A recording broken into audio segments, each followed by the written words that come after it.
Hey everyone, and welcome to this week's episode of Nocturnal Grimoire. I'm Lynx, and I'll be talking to you about the dark, gothic, and nocturnal energies within magic and witchcraft.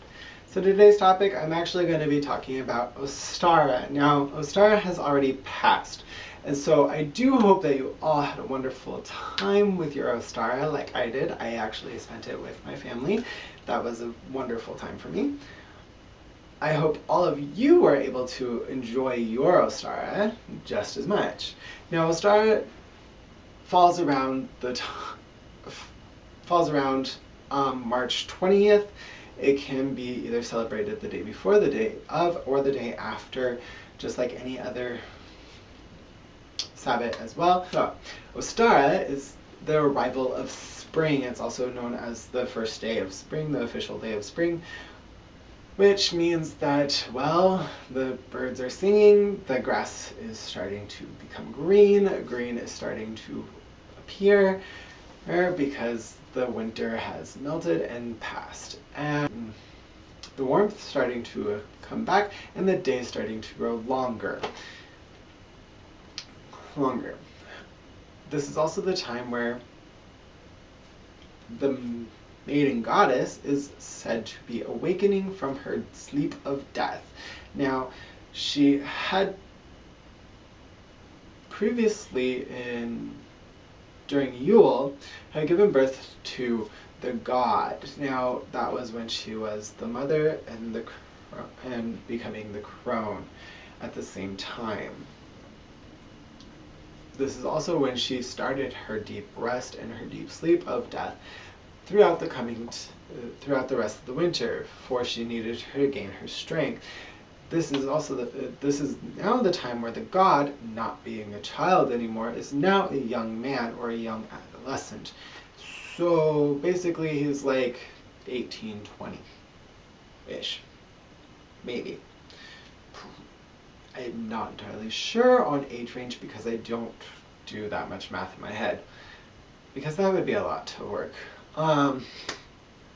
And you never know what time era we're talking about here. So yeah. But this is also the same time where the goddess is also about the same age. So this is the time of meeting each other and falling deeply in love all over again.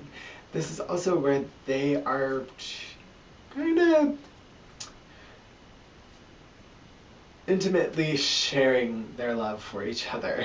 This is probably why we also have some of the ideas of, well, the egg being a symbol of Ostara, also the symbol of, well, spring, and also the rabbit or the bunny being another symbol of spring, because both of these symbols are actually held into the account of both being representations of rebirth, both being representations of creation, and both being representations of sexuality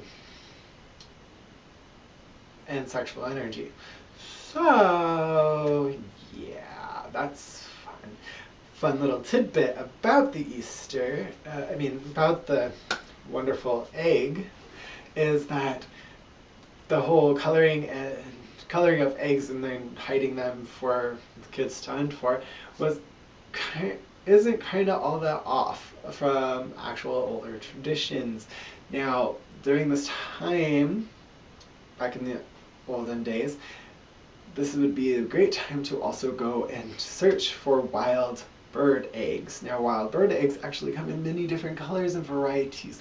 So, in some retrospects, they were actually looking for colored eggs in nests of wild birds. So, kind of like our little Easter hunts we have nowadays. So this is also a good time to do festivals for the coming of spring and the coming of longer days, and also, in a sense, the coming of,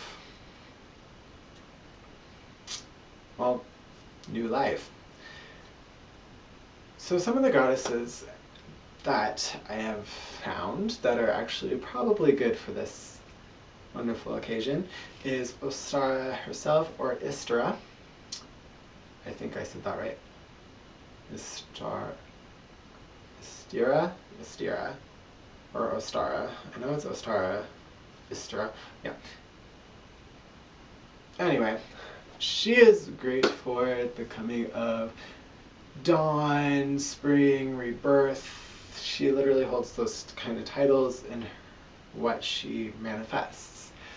She would be a good one for if you were trying to do something to welcome the longer days, as well as also welcoming new life, and also just welcoming the spring in general. Another wonderful goddess that actually works better for us nocturnal, dark, and gothic witches is Persephone.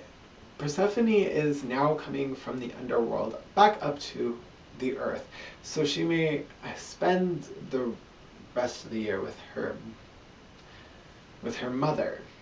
For every winter she is to return to the underworld to be with her husband Hades. So this is the renewal of life coming into play. But because she is also considered a dark goddess, it's kind of a wonderful thing because for us nocturnal and gothic and dark witches, because we're able to have a goddess that's already presented in the the spring's arrival of Ostara, Sabbath, that we're able to connect to. That's all I really have about Ostara. If you have any other questions, please let me know. I am going to shout this out to you guys right now. In April, I am actually going to be doing a video every day. Me and my friend Witcher are going to be doing a video every day within April for our show. We are either going to be talking about nocturnal magic, gothic magic, dark magic, crystals, gemstones, minerals, and some solar magic. All of this is to actually be a big event that we are throwing because in the southern hemisphere there are going to be two major events happening, that celestial events that are going to be happening that actually are very powerful for a witch in general. So, but it's only going to be visible down in the southern hemisphere, unlike up here in the northern hemisphere. But we are still able to tap into that energy too.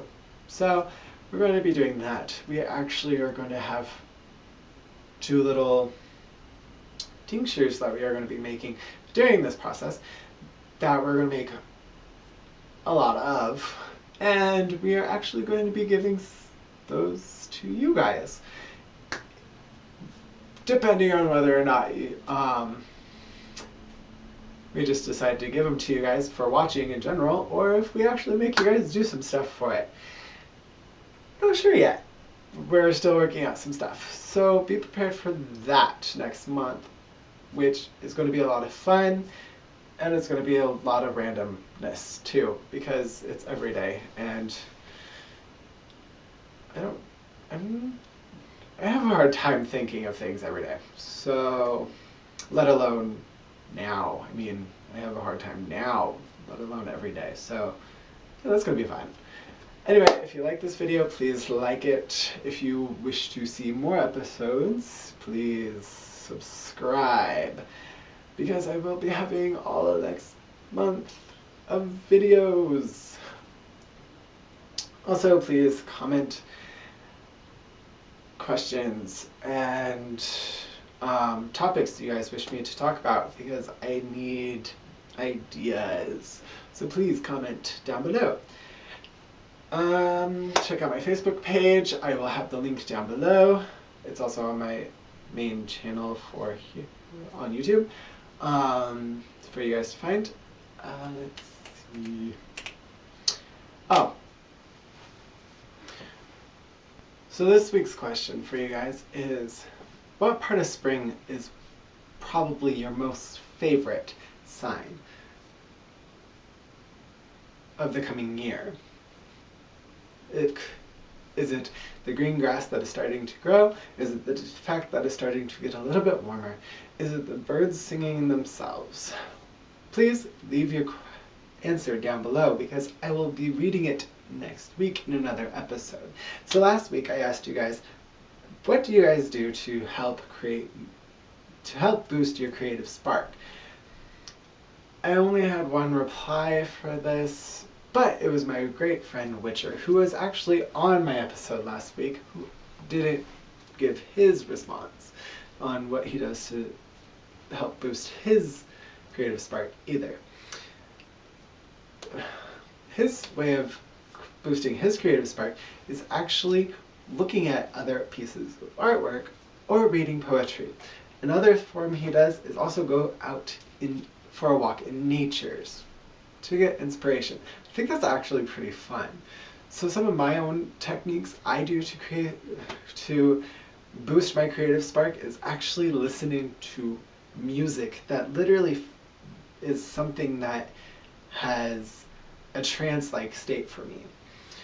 Something that also blends whatever type of creative energy that I am also doing. I also love to drink tea or coffee when I am actually doing any of my creative stuff because it literally helps me just have that little break that I need anytime I am in the middle of something massive that I am creating, and lets me go and take a quick little break with a nice refreshing drink of something.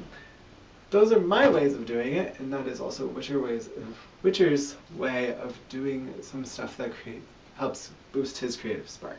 So please answer my question that I asked you earlier, which is, what is your favorite signs of spring? Down below. That way I can share with you guys my own favorite signs of spring, as well as your favorite signs of spring. Because I like actually learning what you guys like to do for spring as well, and other little things too. Anyway, merry meet again, my friends. Blessed be.